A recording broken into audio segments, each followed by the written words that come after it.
Hello, and welcome to Grand Dukes of the West, Episode 34, The Treaty of Troyes.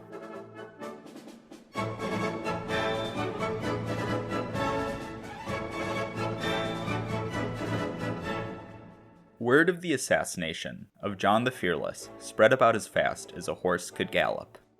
The Duke of Burgundy was murdered in the late afternoon of September 10th, 1419, in the town of Montereau-Fouillon, and by the morning of the 11th, the Burgundian-aligned royal court at Troyes had learned of the deed, and Paris received word not long after.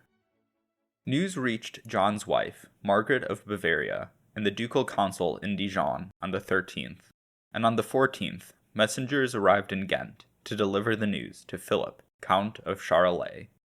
Each time the news landed, the gravity of the situation was not lost, and John the Fearless's allies and family began planning for the future of the Burgundian party. At Troyes, Queen Isabeau took charge of the Burgundian royal government and began sending out messages to the parts of France under its control to tell them of the news, to encourage them to remain loyal to the cause, and to give instructions on what to do next. In Paris, John's nephew, Philip of Saint-Pol, gathered the leaders of the city together to reaffirm the capital's commitment to the Burgundian faction and to swear never to support the late Duke's murderers. In Dijon, Margaret of Bavaria's actions mirrored those of her cousin Isabeau. If the Queen of France took the lead in the administrative response to the assassination of John the Fearless, the Duchess of Burgundy took the lead on the emotional and propagandistic response. She decried the foul deed and demanded justice. The Burgundian chancery, which had served John the Fearless so well in his propaganda war, now began sculpting the official Burgundian narrative of John's death and drafting letters to the towns of France, other Burgundian partisans, and foreign princes in order to control the story and whip up anti-Dauphinist sentiment. Meanwhile, in the Dauphinist capital of Bourges, the Dauphin was just as keen to put his own spin on the events on the bridge of Montereau, and so also sent out a flurry of letters and proclamations throughout France. Charles claimed that he approached the peace talks with nothing but good intentions, while the Duke of Burgundy had planned to kidnap the prince and maybe even hurt him. In the Dauphinist retelling, during the meeting on the bridge, John the Fearless reached for his sword in order to attack the Dauphin, but luckily the prince was saved by his loyal guards. All throughout France, the battle to control the narrative raged, as the facts behind John the Fearless's murder became obscured by political necessity.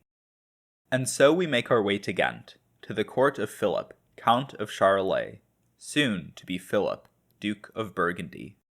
Philip, a famously passionate man, took the news of his father's murder poorly. He was reported to have been consumed by his grief and threw himself into his bed, writhing with anguish, gnashing his teeth, and rolling his eyes. Philip's wife, Michelle of France, the sister of his father's killer, passed out upon hearing the news. And according to the chronicler Georges Chastelain, the couple was, quote, given over to moaning, wailing, and sobbing. Business in the Flemish court stopped for a few days, as Philip was in no state to do much of anything. Philip shared his father and grandfather's love of fine, luxurious clothes, but for the rest of his life, he would only dress in black mourning attire.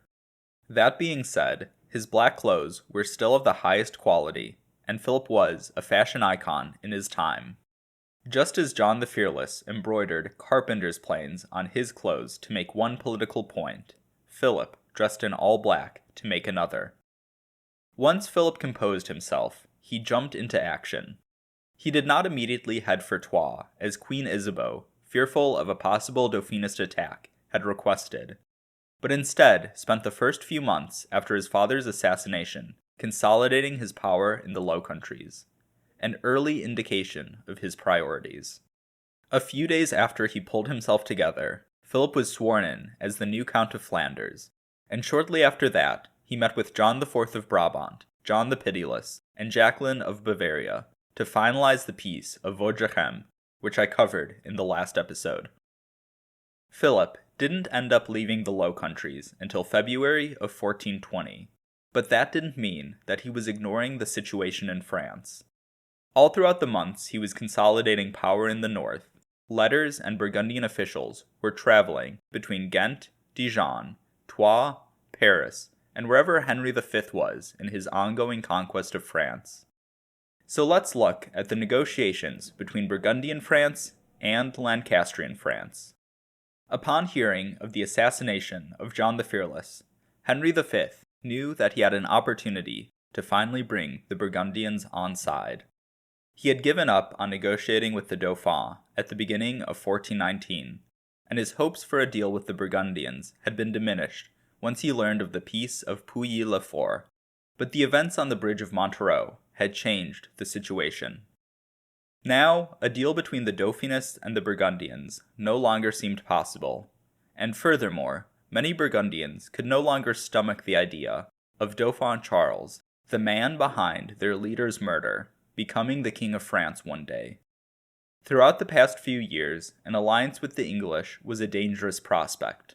For all the military might that they could muster, the demands that came with that might were daunting, and many Frenchmen couldn't bring themselves to ally with the English against other Frenchmen.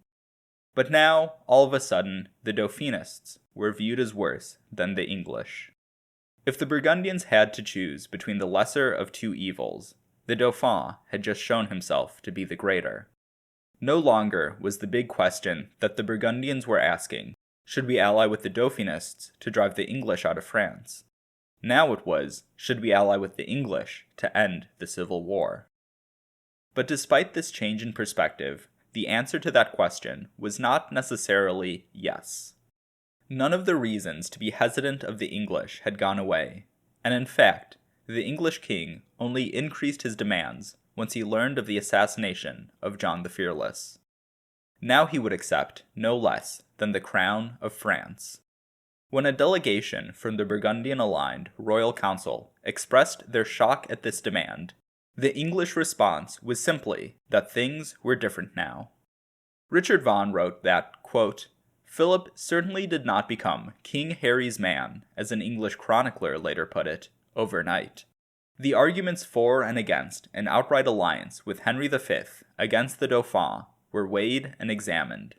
No sentimental or emotional considerations of revenge were permitted to influence the councilors' logic, nicely displayed in a memorandum drawn up at the time. And from that memorandum, we get a nice pros and cons list.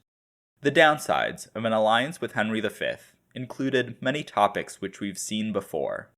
The biggest one was the optics of such an alliance. Put simply, many Frenchmen at the time saw an alliance with England against other Frenchmen as a betrayal, and making such an alliance would alienate many Burgundians. Going beyond the optics, there were issues of honor and duty. Philip the Good, as Duke of Burgundy, was the first peer of the realm. Even if the Dauphin had murdered his father, he still had a duty to protect the Kingdom of France that went beyond personal feelings. Making an alliance with Henry while he was in the midst of invading France could be considered treason, and getting the Queen and King's blessing for such an alliance wasn't a foregone conclusion, even if they were currently acting as Burgundian agents. But apart from that, there were also major legal issues that came with many of Henry's demands, specifically his demands for territory to be ceded with full sovereignty, and his demand to be recognized as King of France, such as, were these things possible? Many legal minds considered these issues and came down on both sides, so there was no consensus on whether or not it was legally possible to alienate French territory or to disinherit the Dauphin, even if the king agreed to do so. With all that being said, an English alliance had many promising benefits. At the time, it seemed quite likely that the combination of English and Burgundian might would be enough to push the Dauphinist faction out of France.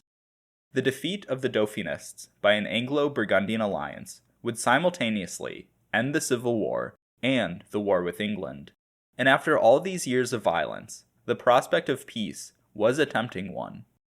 And just as the English alliance had its benefits, passing up the alliance came with its own dangers. In 1419, Henry V seemed unstoppable and invincible. So, while the argument of if you can't beat 'em, join 'em was compelling, so too was the threat of not joining 'em and being beaten in turn. Even more worrying than the threat of the English on their own was the threat of an Anglo-Dauphinist alliance. While at the moment it seemed unlikely, it was not impossible, and would have almost certainly led to the crushing of the Burgundian faction and the dismemberment of the Burgundian state. So by allying with the English, the Burgundians could both increase their own power and prevent such an alliance from being made against them. And finally, Henry's claim to be King of France, while controversial, did give the Burgundians an important out. Charles VI would not live forever, and the Dauphin succeeding him was a dangerous prospect for the Duke of Burgundy and his supporters. Even if Dauphin Charles alone was successfully disinherited, the next in line for the throne was Charles of Orleans, and an Orleanist king of France would not be any better for the Burgundians. Further complicating the situation was the fact that Orleans was a prisoner in England, so his kingship would give Henry V even more negotiating leverage against France. Therefore, for many Burgundians, accepting Henry V as king seemed no worse than the alternatives. There were some Burgundians who thought that Philip the Good should stake his own claim to the throne. Philip was relatively high up in the line of succession, but he would need to get through several Orleanist and Angevin princes first, something which seemed unlikely to garner support in much of France. At the end of the day, Philip didn't have much of a drive to claim the crown, and if he did, he would have to do it alone, as the Dauphinists and the English each had their chosen candidate already. As the decision on whether or not to ally with the English was being weighed, Burgundian agents began negotiations with Henry V, at first for a limited ceasefire, but as the talks continued, it seemed more likely that these negotiations would go further. The people of Paris were among the most vocal in pushing for an alliance with England. The capital had always been among John the Fearless's biggest fans, and the outrage sparked by his assassination set off yet another round of anti-Dauphinist persecution. Admittedly, by now, there weren't really any Dauphinists in Paris, but paranoia always has a way of finding enemies. However, the people of Paris were motivated by material concerns more so than the demand for revenge. Henry V and his army were a stone's throw from the capital, and between them and the Dauphinist forces in the region, Paris was largely cut off from the outside world. The English king had made clear his desire to take the city, and it seemed likely that this would be possible.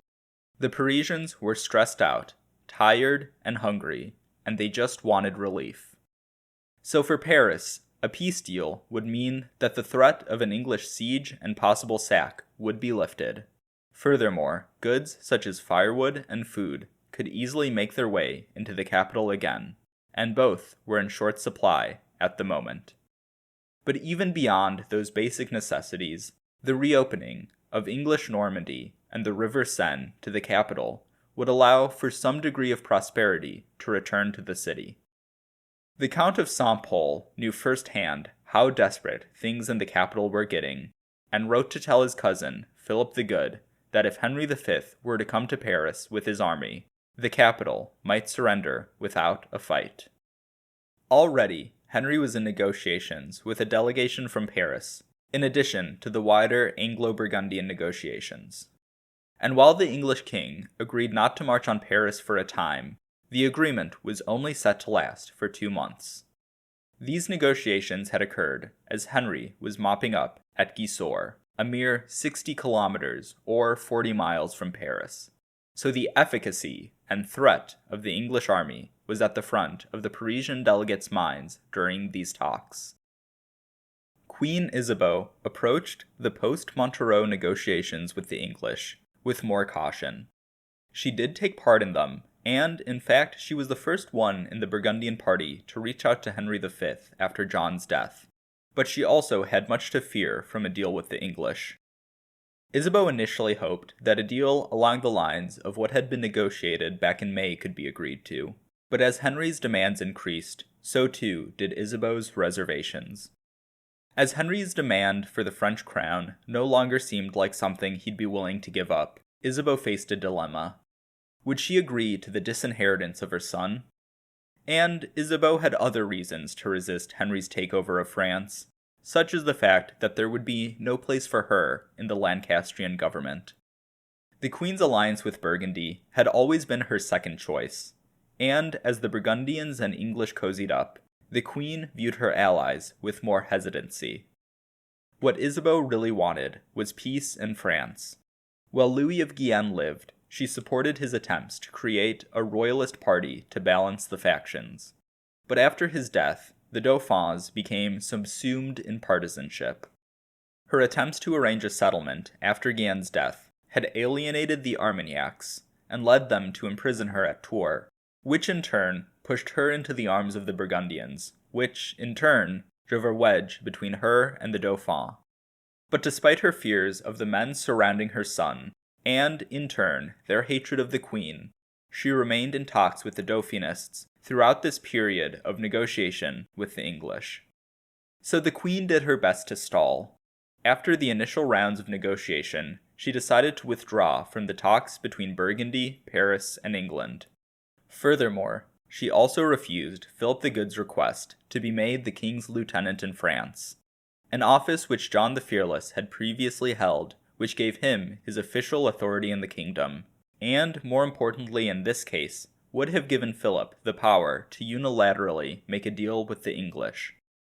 But as it was, Paris had already decided to accept Henry's demands, and Philip made his decision not long after. The pressure began mounting as the Queen received envoys from Henry V, from Philip the Good, from Margaret of Bavaria, and from Paris, all urging her to accept the deal.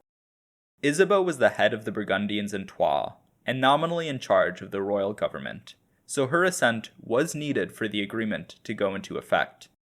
But that also meant that she was surrounded by Burgundians in Troyes. In the end, she did make the choice to accept the deal with Henry V, but it was not a choice made free from influence. The fact of the matter was that, at this point, peace between the factions was impossible, and Isabeau must have known that. So eventually, the Queen gave in. And doing so did have some benefits. We've already talked about the general positives for France, but in return for agreeing to the deal with the English, Isabeau received a stipend, one that the nearly bankrupt court at Troyes desperately needed. This has led to the charge that the Queen simply sold out her country and her child for cash. But the reality of the situation is more complicated. Tracy Adams writes, quote, "To see the Queen's desire to provide for her dependents as signs of greed and collaboration is to ignore the fact that she was responsible for a household, a group of followers, whose very existence depended on her. She did not have the luxury of worrying simply about feeding herself. It is more accurate to see the Queen's decision as one in favor of her dependents, and against a son whose followers had imprisoned her, a son who was as likely as not to turn on her if she managed to escape from Troyes. And to see the Queen's assent as familial betrayal is misleading. The Dauphin had been raised more by his in-laws, the House of Anjou, than the royal family. He had spent much of his life away from the Queen, and seemed to regard Yolande of Aragon, his mother-in-law, far more highly than his actual mother, even before they found themselves on opposite sides of the Civil War. And now, he was being constantly poisoned against her by many Armagnacs with an axe to grind with the Queen. Furthermore, it seemed like Henry V's conquest of France was an inevitability, so making peace now meant protecting the rest of the royal family, and agreeing to the marriage between Catherine of France and Henry V meant that one of her grandsons would sit on the throne one day. The king was won over much more easily than the Queen was, although convincing Charles VI of anything wasn't terribly difficult. He agreed to the English deal when it was made known to him that Henry V would serve as his lieutenant during his lifetime, and was happy to be the heir to France, rather than demanding that Charles be deposed. As Richard Famiglietti wrote, to King Charles, quote, Henry must have seemed much more obliging and solicitous of the dignity and sacrosanct nature of royalty in France than the Dauphin. At this point, Charles had very little actual power left, and could really only hold on to the dignity of the office of king. He barely had any personal dignity left. In January of 1420, Charles VI issued a statement that admonished the Dauphin for his false claim to be regent of France and for the murder of John the Fearless, among other alleged crimes and misdeeds. King Charles went on to say that the Dauphin deserved no loyalty and no power, and so he would be disinherited in favor of Henry. How much agency the king had here is debatable, but the fact of the matter is that he did issue the proclamation while he was in a state of relative lucidity, and it was taken seriously at the time. This statement effectively ended whatever resistance the Queen could muster against a deal with the English, further pushing her towards acceptance.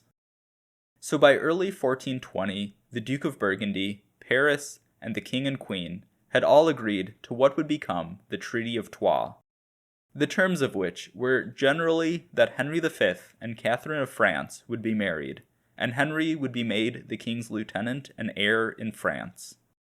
Henry would become the King of France for all practical purposes, but everything would still be done in Charles VI's name and with his seals. Henry and his heirs would thus become the kings of France after the death of Charles VI. However, England and France would be held in a personal union rather than officially united. While Charles was still living, Henry would maintain personal control of Normandy and the other parts of France that he had conquered, and the land that had been seized in Normandy and doled out to English lords would not be returned, even the lands seized from Burgundian partisans. Philip the Good and Henry V resolved to not make a separate peace with the Dauphin, and to continue the fight against Dauphinist France. Philip also received recognition from the English for the lands which his father had acquired, such as Tonnerre and Mâcon, as well as promises for more territories in Picardy. The Treaty of Troyes was signed, unsurprisingly, in Troyes in May of 1420. The signing of the treaty was a grand event, which included the King and Queen of France, the King of England, and the Duke of Burgundy. Both Henry V and Philip the Good showed up in style and with vast retinues, and about 2 weeks after the treaty was signed, Henry V and Catherine of France were wed. The reaction to the treaty throughout France was mixed. Obviously, the Dauphin and his supporters rejected it out of hand, and considered it to be illegitimate and full of illegal promises. But even within the Burgundian faction, there were many who opposed the Treaty of Troyes. Some were hesitant at first, but were eventually convinced to pledge their allegiance to Henry. But there were others who simply could not stomach the alliance with the English, and ended up defecting to the Dauphin. The most prominent of the new Dauphinists was Jacques d'Harcourt. Harcourt had been a loyal Burgundian for many years, but just couldn't support the Treaty of Troyes. This was mainly because the Harcourts were important Norman lords, and so Jacques and his family had been ruined by the English invasion of Normandy. And as the Treaty of Troyes confirmed English control of the duchy, it meant that Jacques d'Harcourt had no hope of having his lands returned if he stuck with the Burgundians.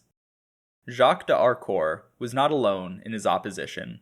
There were other Norman Burgundians who decided to defect after Troyes, and there were also those without a material motivation, who simply decided that the deal with the English was a step too far, and that it would be better to support the Dauphin than the King of England, even if that meant turning their backs on the Duke of Burgundy. The Dauphin was keen to capitalize on this sentiment, and his own chancery began popping out tracts which tied loyalty to him with loyalty to France. But while this argument did win many to his cause, we should be careful not to assume that this was how everyone at the time viewed the situation. At the end of the day, that argument was the argument of a faction, more so than it was a national argument. In this period, the idea of French patriotism was still being formed, and would have barely resembled modern ideas of patriotism. In fact, to the people of Paris, many of the Dauphin's supporters, people who generally hailed from the south of France, were seen as just as foreign as the English were.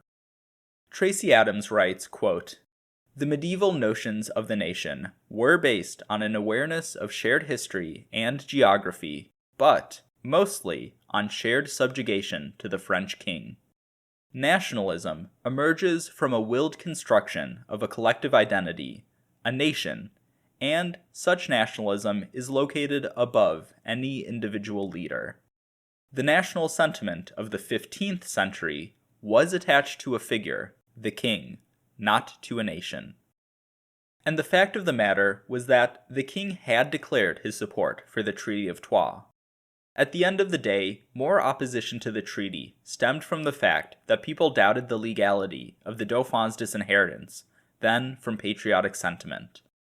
I don't want to imply that there was no element of patriotism in opposing the English, but I think it's important to note that the treaty was not simply the selling out of France to England, as it tends to be seen as today.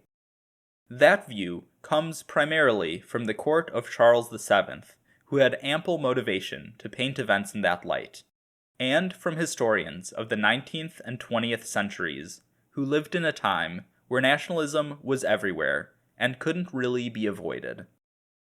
Those Burgundians who signed on to the Treaty of Troyes didn't see it as a betrayal of their country.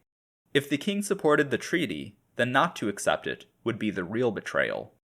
And just as important as the king's assent was that the horrible future of the Dauphin as king could be avoided and peace could be restored to France. Furthermore, through the marriage between Henry V and Catherine of France, the Treaty of Troyes ensured that the crown of France would remain in the family. Richard Famiglietti writes, quote, "The feeling one gets from the Treaty of Troyes is that the King of France was graciously accepting Henry of England into his family, not that Henry V had compelled him by his conquests to come to terms." There were many reasons for Burgundians to oppose the Treaty of Troyes, and we will see throughout the coming episodes that the Anglo-Burgundian alliance was often fraught and unstable. Philip had a personal enemy in the Dauphin, but that did not necessarily mean that he had deep-seated reasons to support Henry V's ambitions in France beyond harming Charles. The point that I really want to make about the Treaty of Troyes is that it made sense to a lot of people at the time. It was controversial in 1420, and many in France opposed it on principle, but it wasn't necessarily so beyond the pale. The Treaty of Troyes also had an interesting effect on the eagerness of the English back in England to support Henry V's conquests. According to the treaty, England and France were now at peace, so the conflict between Henry V and the Dauphin was considered to be a French civil war rather than a national conflict. Moreover, with the English controlling Normandy and Philip the Good's Low Country territories now at peace with England, the parts of France still hostile to England were generally far from the English Channel and posed little threat to the island. Gone were the days of regular raids and piracy. Therefore, as the English occupation of France dragged on, and the leaders of that occupation continually asked for more men and money, the English themselves grew more resistant and would argue more and more that Lancastrian France should pay for the war. However, in the months after the signing of the treaty, both the English and the Burgundians viewed the future of their deal optimistically. Soon after Henry's wedding to Catherine of France, the King of England and heir to France began a joint military campaign with his new ally, the Duke of Burgundy. The goal of this campaign was to drive the Dauphinists out of the Ile-de-France, and to accomplish this goal, both Henry and Philip came out in force. Henry had with him around 4,000 men, while Philip brought a huge force of 8,000. Around 2 weeks after the Duke and King set out, they reached the town and castle of Montereau-Fouillon. 9 months earlier, the forces of the Dauphin had compelled John the Fearless's men to surrender the castle in the wake of his murder. Now the overwhelming force brought to bear by the Duke of Burgundy and the King of England allowed them to take the castle in a week. The assault on the castle of Montereau must have been a cathartic experience for the young Duke of Burgundy. His father's cannons now tore through the walls of the last place he saw alive. Most of the garrison of the castle surrendered and were allowed to leave in peace, but their leaders, men who had taken part in the conspiracy to murder John the Fearless, were arrested, if they had not already managed to flee. Philip recovered the body of his father and was finally able to pay his last respects. John the Fearless's body was then sent back to Burgundy, where he would be laid to rest alongside his father in the Charterhouse of Champmol. From Montereau, Henry and Philip continued their campaign. Other towns and castles folded under the combined might of Burgundy and England, and the next major target of the Anglo-Burgundian army was Queen Isabeau's former base outside of Paris, the castle of Melun. As the English and Burgundian armies set up outside the fortress, Charles VI was brought out to demand its surrender. The response that the garrison gave was one that we've seen time and time again throughout the Civil War. They would happily surrender to the King of France if he alone demanded it, but they would not yield to the King of England or the Duke of Burgundy. Melun was a tougher nut to crack than any of the others that the Anglo-Burgundian army had faced thus far. Its defenses were strong, and its garrison was well supplied. Isabeau had made sure of that a decade earlier, when the castle was hers. The siege of Melun would end up lasting for 4 months. Several times, the Dauphinists attempted to gather an army of their own to relieve the castle, but nothing ever materialized. With their supplies running low and disease beginning to spread throughout the town and castle, the garrison of Melun agreed to terms in mid-November. The fall of Melun was a significant victory for the Anglo-Burgundian alliance, and marked their dominance in the Ile-de-France. But it came at a cost. Henry V lost about a third of his current fighting force to disease and sallies during the siege. While the siege was a victory for the English, it did demonstrate that resistance was still possible, and that Henry V's conquest of France might not be as rapid as it was first thought to be. After wrapping up at Melun, Henry V decided that it was time that he finally visit the city, which was now his second capital.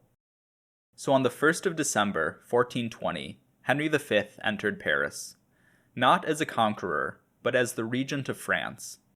The entrance was both joyous and tense. The Parisians were glad that the alliance had reduced the pressure brought to bear on their city, but many were still hesitant of it, and some were still hostile to the English. The Burgundians in Paris began handing control of the city over to the English, and this was done with varying degrees of resistance, depending on the officer in question. Philip of Saint-Pol resigned as captain of Paris, and handed the office to the Duke of Clarence without incident. But many of the career officials and bureaucrats were less than thrilled to be out of a job. The English administration in Paris would keep many Frenchmen employed, but still, numerous influential Parisians now found themselves displaced. But all in all, at the end of 1420, things were good for Paris. The Ile-de-France was no longer held in a stranglehold by hostile powers, and most of the people were cautiously optimistic about what the future held.